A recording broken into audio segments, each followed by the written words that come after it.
नमस्कार दोस्तों, आपका स्वागत है आपके अपने YouTube channel SK paramedical classes में। जैसा कि दोस्तों आपको पता है कि हम DMLT सेकेंड ईयर स्टूडेंट्स के लिए पैथोलॉजी प्लस माइक्रोबायोलॉजी की क्लासेज रेगुलर बेस पर अपलोड करने जा रहे हैं और दोस्तों करते आ रहे हैं। तो आइए, आज का जो अपना टॉपिक रहेगा वो रहेगा पैथोलॉजी सब्जेक्ट से, जिसके अंदर आपको पता होगा कि अपन बात कर रहे हैं। इसमें एक इम्पॉर्टेंट टॉपिक है टिश्यू फिक्सेटिव। इसको अभी अपन डिस्कस कर रहे हैं। इसके अंदर भी अपन फर्स्ट इसका पार्ट डिस्कस कर चुके हैं। यदि दोस्तों आपने इस फर्स्ट पार्ट को नहीं देखा है तो आपको आज का पार्ट, जो सेकंड पार्ट हम पढ़ने वाले हैं, वो आपको बिल्कुल समझ में नहीं आएगा। तो मैं आपसे एक विनती करना चाहूँगा कि यदि आपने सबसे पहले ये वाला पार्ट नहीं देखा है टिश्यू फिक्सेटिव का, तो प्लीज़ सबसे पहले जाकर के आप उस पार्ट को देखें। उसका लिंक हमारे आई बटन और डिस्क्रिप्शन बॉक्स दोनों में दिया हुआ है, ताकि आपको आज का जो अपन पढ़ने वाले हैं वो समझ में आ सके। देखिएगा दोस्तों, आज अपन पढ़ने वाले हैं इसका पार्ट सेकंड, और इसके अंदर आज अपन कवर करेंगे इसका रिमेनिंग पार्ट, यानी टिश्यू फिक्सेटिव का एक पार्ट, जिसके अंदर हमने इसका इंट्रोडक्शन देख लिया था। फिक्सेशन किससे कहते हैं, फिक्सेटिव किससे कहते हैं, वो सारी चीज़ें देखी थी। और इसका क्लासिफिकेशन भी देख लिया था। क्लासिफिकेशन में अपन ने सिंपल फिक्सेटिव्स को अपन डिस्कस कर चुके हैं। केमिकल फिक्सेटिव को 2 पार्ट्स में डिवाइड किया गया था। एक फर्स्ट था अपना सिंपल फिक्सेटिव और सेकंड था अपना कंपाउंड फिक्सेटिव। अपन सिंपल फिक्सेटिव के बारे में बात कर चुके हैं। आज अपन बात करेंगे दोस्तों कंपाउंड फिक्सेटिव। कंपाउंड फिक्सेटिव एक इंपॉर्टेंट टॉपिक है पूरा का पूरा टिश्यू फिक्सेटिव्स, क्योंकि टिश्यू फिक्सेटिव्स से 5-5 नंबर के क्वेश्चंस बहुत सारे बनते हैं। क्योंकि उसमें आपसे पूछ लिया जाता है कि फॉर्मेलाइन को लिखें, फॉर्मेलाइन फिक्सेटिव के बारे में बताएं। आपसे पूछ लिया जाएगा वाउंड्स के बारे में बताएं, आपसे पूछ लिया जाएगा जंकर फ्लूइड्स के बारे में बताएं। तो ये जो टॉपिक्स आते हैं वो अपने फिक्सेटिव से आते हैं। और आज का जो टॉपिक है, आज का जो लेक्चर है, वो और ही भी ज़्यादा इंपॉर्टेंट होने जा रहा है, और भी ज़्यादा इंटरेस्टिंग होगा आपके लिए, क्योंकि इससे सबसे ज़्यादा पूछे जाते हैं फिक्सेटिव से क्वेश्चन। जहाँ से भी पूछे जाते हैं वो पूछे जाते हैं दोस्तों इससे। बट सबसे पहले आप इस वाले वीडियो को देखें, फिक्सेटिव पार्ट 1 को देखें, और फिक्सेटिव पार्ट आपको तभी समझ में आएगा। जब तक आप 1 को नहीं क्लियर करेंगे, सेकंड पार्ट आपको समझ में नहीं आएगा। आइए दोस्तों, करते हैं आज की वीडियो को स्टार्ट। वीडियो को स्टार्ट करने से पहले यदि आपने इस वीडियो को नहीं देखा है तो आप देख लें, और यदि आप हमारे चैनल पर नए हों, यदि आपको नहीं पता है कि आपके लिए माइक्रोबायोलॉजी की भी क्लासेस रेगुलर बेस पर चल रही हैं, तो उन वीडियोस का लिंक भी हमारे नीचे दिया हुआ है। आप वहां से वो भी डिस्कस कर सकते हैं, पढ़ सकते हैं। आइए देखते हैं आज का टॉपिक टिश्यू फिक्सेटिव का सेकंड पार्ट, जिसके अंदर आज डिस्कस करेंगे अपन कंपाउंड फिक्सेटिव्स। देखिएगा दोस्तों, compound fixative chemical fixative 2 parts में डिवाइड किया था, सिंपल फिक्सेटिव और कंपाउंड फिक्सेटिव। आज अपन कंपाउंड फिक्सेटिव की बात करेंगे। तो दोस्तों, जैसा कि आपने फर्स्ट वीडियो के अंदर देखा होगा कि कंपाउंड फिक्सेटिव को अपन 3 पार्ट्स में डिवाइड कर देते हैं। कंपाउंड फिक्सेटिव अपन 3 पार्ट्स में डिवाइड करते हैं। पहला होता है अपना माइक्रो एनाटॉमिकल फिक्सेटिव। सेकेंड होता है अपना साइटोलॉजिकल फिक्सेटिव। थर्ड होता है अपना हिस्टोकेमिकल फिक्सेटिव। ठीक है दोस्तों, ये 3 पार्ट्स में अपन डिवाइड करते हैं। Micro anatomical fixative, cytological fixative and histochemical fixative. फटाफट से आप इसे लिखें, फिर देखते हैं इनके अंदर क्या क्या होता है। देखिएगा दोस्तों, माइक्रो एनाटॉमिकल फिक्सेटिव्स क्या होते हैं, तो एक एक लाइन में इनको समझाने की कोशिश की गई है। फर्स्ट इसके अंदर देखिए, माइक्रो एनाटॉमिकल फिक्सेटिव्स के अंदर these are to preserve the anatomy of the tissue. Tissue के स्ट्रक्चर यानी एनाटॉमी पार्ट, जो टिश्यू का जो एनाटॉमी पार्ट होता है, उसको प्रिजर्व करने का काम करता है माइक्रो एनाटॉमिकल फिक्सेटिव्स। ठीक है, साइटोलॉजिकल फिक्सेटिव्स, साइटोलॉजी से आप समझ सकते हैं कोई स्ट्रक्चर को ये क्या करेगा, प्रिजर्व करने का कार्य करेगा। These are used to fix intracellular structure. ये इंट्रासेलुलर जो स्ट्रक्चर्स होते हैं उनको फिक्स करने का काम करता है। Second, histochemical fixative, these are used to demonstrate the chemical constituents of the cell। demonstrate जो केमिकल होते हैं और constitute of the cell, constitute of the cells को डिमोन्स्ट्रेट करने के काम में लिया जाता है।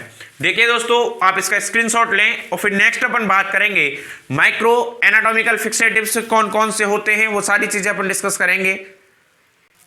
देखिएगा दोस्तों, नंबर 1, माइक्रो एनाटॉमिकल फिक्सेटिव्स को अपन किस प्रकार से बना सकते हैं। तो देखिएगा इसके कंपोनेंट्स क्या क्या हो सकते हैं, यानी इसकी कंपोजिशंस क्या क्या हैं, हमें क्या क्या मिक्स करना पड़ेगा तब हम बना सकते हैं माइक्रो एनाटॉमिकल फिक्सेटिव। देखिएगा 10% फॉर्मल सलाइन की आवश्यकता होगी। इसके बाद में सोडियम क्लोराइड 5.5 ग्राम, 40% फॉर्मेल्डिहाइड जो कि 100 ml, डिस्टिल वाटर 900 ml। इनको जब अपन एक बीकर में डाल करके इसको क्या करेंगे, मिक्स करेंगे, तो हमें मिलेगा micro anatomical fixative. I think आपको अच्छे से समझ में आ रहा होगा। यदि कोई प्रॉब्लम हो कमेंट बॉक्स में अपनी ड्रॉप कर दें प्रॉब्लम, ताकि हम आपको बता सकें कि क्या है उसका समाधान। देखिएगा आप इसके अंदर थ्योरी समझ में आ गया। 10% फॉर्मल सलाइन लेंगे, सोडियम क्लोराइड लेना है 5.5 ग्राम, 40% फॉर्मेल्डिहाइड से 100 ml लेना है और डिस्टिल वाटर 90 ml लेना है, और आपको क्या मिल जाएगा, आपको मिल जाएगा माइक्रो एनाटॉमिकल फिक्सेटिव। देखिएगा दिस इज ए मैक्रो यानी बड़ा, anatomical fixative that is not a one compound. ये एक बहुत बड़ा फिक्सेटिव होता है, एक छोटा सा कंपाउंड नहीं होता है। It is probably the most widely used. ये बहुत ज़्यादा संख्या में, बहुत अधिकाधिक में इसको क्या किया जाता है, यूज किया जाता है micro anatomical fixative. It is suitable for the fixation of the surgical and the post mortem tissues and the procedure even fixation with the abrital shrinkage। यानी कि बहुत ही अच्छा होता है टिश्यू फिक्सेशन के लिए ये surgical and the post mortem tissues के लिए। ठीक है दोस्तों, प्रोसीजर में मोस्ट मॉर्टम और सर्जिकल जितने भी टिश्यूज के साथ में सर्जिकल होता है, जितने भी टिश्यूज का मोस्ट मॉर्टम होता है, पोस्ट मॉर्टम होता है, उस प्रोसीजर में ये बहुत ही अच्छा होता है। नेक्स्ट लाइन देखिएगा, it is useful for the tissue intended as the museum specimen. आपने कहीं पर भी जाकर के देखा होगा, म्यूजियम्स में आपको कई प्रकार के क्या मिलेंगे, स्पेसिमेंस मिलेंगे आपको दिखाने के लिए। As allow the natural colour of the restored to the specimen. जिस स्पेसिमेन को इस टिश्यू फिक्सेटिव के अंदर रखा जाता है उसका कलर कैसा होता है, नेचुरल रहता है, जैसा वो पहले होता है उसके अंदर रखने के बाद में भी वैसा ही बना रहता है सालों साल तक। ये आप दोस्तों इसका स्क्रीनशॉट ले लें। नेक्स्ट अपन इसी के अंदर बात करेंगे, इसका जो टाइप था अपना buffered formalin and natural buffered formalin. फटाफट से स्क्रीनशॉट ले लें इसका। देखिए दोस्तों, buffered formalin and natural buffered formalin, natural नहीं है, न्यूट्रल बफर्ड फॉर्मलाइन। देखिए इसको किस किस प्रकार से अपन बना सकते हैं, इसकी जो कंपोजिशंस होती हैं वो क्या क्या हो सकती हैं। सोडियम डाइहाइड्रोजन फॉस्फेट लेना है 3.5 ग्राम, ठीक है।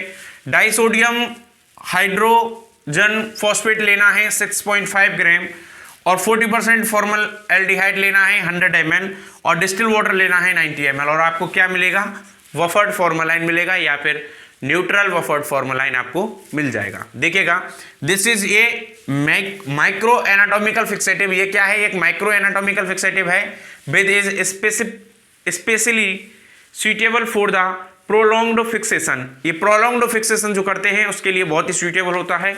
रूटीन सर्जिकल जो कि अपन रूटीनली सर्जरी होती है उनके लिए होता है। Postmortem and the research specimen, और रिसर्च के लिए जो स्पेसिमेंस को रखा जाता है वो भी इसी के अंदर रखा जाता है। टाइम इज 24 आवर और longer depending on the size and consistency of the tissue. इसका जो टाइमिंग जो होती है, इसको प्रिजर्व करने की जो टाइमिंग होती है वो 24 आवर्स होती है और लॉन्गर और ज़्यादा भी हो सकती है। वो डिपेंड करता है कि जो टिश्यू है आपका उसकी कंसिस्टेंसी क्या है और उसका साइज क्या है। फटाफट से दोस्तों इसका आप स्क्रीनशॉट लें। नेक्स्ट अपन पढ़ने वाले हैं इसके अंदर वाउंस फ्लूइड के बारे में, फटाफट से स्क्रीनशॉट ले लें। देखिएगा दोस्तों वनिस फ्लूइड, इसके अंदर देखें क्या होता है, इसके कंपोनेंट्स देखें पहले कि इसकी कंपोजिशंस क्या क्या होती हैं जिससे हमें वनिस फ्लूइड प्राप्त हो जाए। एसिटिक एसिड 5 ml लेंगे, 4% फॉर्मेल्डिहाइड 25 ml लेंगे, पिक्रिक एसिड 75 ml लेंगे और हमें प्राप्त होगा वनिस फ्लूइड। इसकी देखिएगा हिंदी देखें, थ्योरी देखें इसकी। This fixative is use for the detailed nuclear studies. Detail में जिस न्यूक्लियर की स्टडी की जाती है, न्यूक्लियर स्टडीज के अंदर हमें इस फ्लूइड की आवश्यकता होती है। And the demonstration of the glycogen, ठीक है। सेकंड पॉइंट देखिएगा, it is the fixative for the embryos. ये जो फिक्सेटिव होता है वो एम्ब्रियोज के लिए होता है।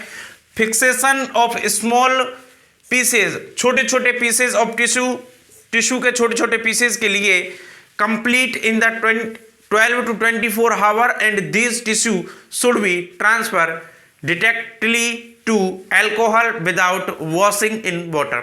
बिना पानी में धोए हुए इनको ट्रांसफर कर दिया जाता है डायरेक्टली टू अल्कोहल के अंदर, ठीक है। और इसका जो स्मॉल पीसेज ऑफ टिश्यू की जो कंप्लीट स्टडी करते हैं अपन, उसके लिए इसका यूज किया जाता है। फटाफट से आप इसका स्क्रीनशॉट ले लें। नेक्स्ट अपन बात करेंगे जंकर्स फ्लूइड के बारे में। देखिएगा दोस्तों जंकर्स फ्लूइड के बारे में बात करें, पहले सबसे पहले इसके अपन कंपोजिशंस के बारे में बात करेंगे। क्या करें ऐसा कि जंकर्स फ्लूइड हमें प्राप्त हो। तो फर्स्ट पॉइंट इसके फर्स्ट देखिएगा, सोडियम सल्फेट 1.0 ग्राम हमें इसके लिए लेना होगा। पोटेशियम डाइक्लोरोमेट इसके अंदर 2.5 ग्राम लेना होगा। मर्क्यूरिक क्लोराइड आपको 5.0 ग्राम लेना होगा। डिस्टिल्ड वाटर आपको 100 ml लेना होगा और एसिटिक एसिड आपको 5 ml लेना होगा। अगर आप इन कंपोजिशंस को एक साथ मिक्स करेंगे तो आपके लिए जंकर्स फ्लूइड आपको प्राप्त हो जाएगा। देखिएगा इसकी थ्योरी क्या कहती है, this is a journal fixative. ये एक जर्नल फिक्सेटिव होता है which is highly recommended for the small pieces of liver and spleen. Spleen को अपन प्लिया कहते हैं, लीवर आप जानते ही हैं। हाईली रिकमेंडेड यानी कि बहुत ज्यादा इनको क्या किया जाता है, रिकमेंड किया जाता है for small pieces of the liver and spleen, liver और स्प्लिन के लिए। It gives excellent cytological detail, और ये बहुत ही अच्छा साइटोलॉजिकल डिटेल देती है। And the brilliant staining of the nuclei, और बहुत ही अच्छी तरीके से इसको स्टेन करती है।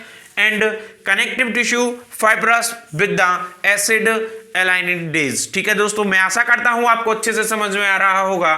फटाफट से आप इसका स्क्रीनशॉट ले लें। नेक्स्ट अपन बात करेंगे हेलिज फ्लूइड या फिर जंकर्स फ्लूइड इसी को कहते हैं।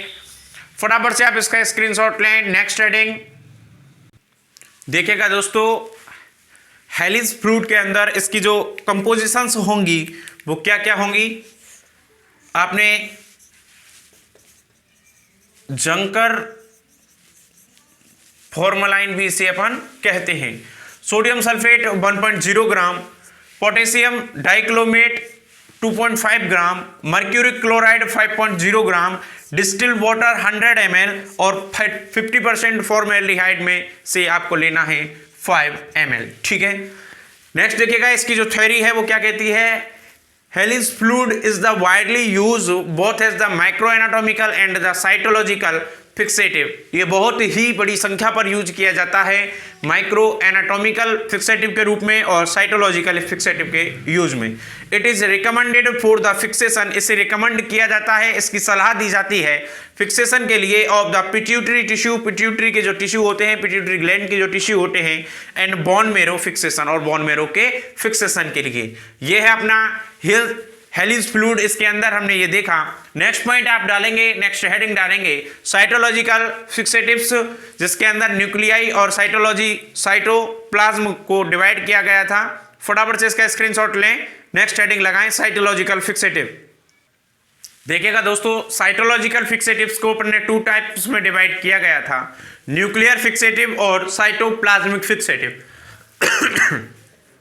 न्यूक्लियर फिक्सेटिव के अंदर कार्नेज फ्लूइड के बारे में बात कर रहे हैं। आपको जब मैंने क्लासिफिकेशन जब बताया था तो ये सारी चीजें आपके सामने क्लियर थी।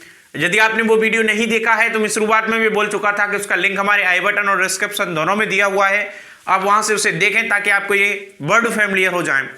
कार्नियस फ्लूइड के बारे में बात कर रहे हैं। देखिएगा इसकी कंपोजिशंस क्या क्या हो सकती हैं जिससे हमें कार्नियस फ्लूइड प्राप्त हो।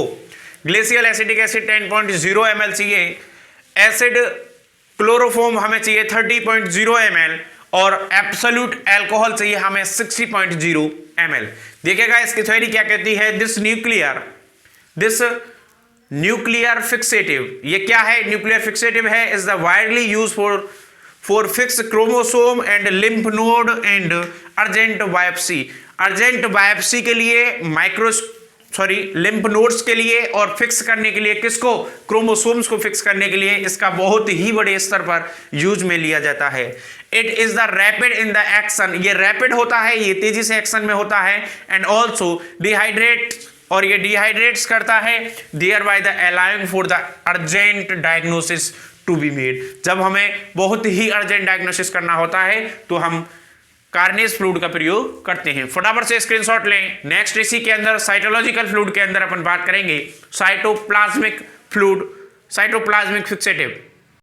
देखिएगा दोस्तों, साइटोप्लाज्मिक फिक्सेटिव जिसके अंदर चंपीज फ्लूइड के बारे में बात कर रहे हैं। सबसे पहले अपन देखेंगे इसके कंपोजिशंस क्या क्या होंगी। कंपोजिशंस को देखें, थोड़ा सा गौर से देखिएगा कंपोजिशन 3 ग्राम पर DL पोटेशियम डाइक्लोरोमेट में से 7 ml लेना है, 1% VV क्रोमिक एसिड 7 ml लेना है, 2 ग्राम पर DL ऑस्मियम टेट्रो ऑक्साइड 4 ml लेना होता है चंपीज फ्लूइड के लिए। ठीक है, देखिएगा इसकी थ्योरी क्या होती है, this fixative can not restored hence should be prepared fresh before use. ये क्या नहीं करता है, रीस्टोर्ड नहीं करता है, और किसके काम नहीं आता है, यूज करने के बाद में कोई फ्रेशनेस नहीं होती है। ठीक है, नेक्स्ट देखिएगा, इट पेनिट्रेट्स पुअरली एंड अनवेंडली। ठीक है, नेक्स्ट देखिएगा, tissue must be washed overnight after fixation. Fixation के बाद में पूरी रात के लिए हमें इसको क्या करने के लिए छोड़ना पड़ता है, टिश्यू को वॉश करने के लिए छोड़ना पड़ता है। फटाफट से आप इसका स्क्रीनशॉट ले लें दोस्तों, फटाफट से स्क्रीनशॉट लें। चलिए दोस्तों, ये था अपना पूरा का पूरा फिक्सेटिव हमने कंप्लीटली अच्छे से पढ़ लिया है। आशा करूंगा दोस्तों कि आपको ये टॉपिक अच्छे से समझ में आया होगा।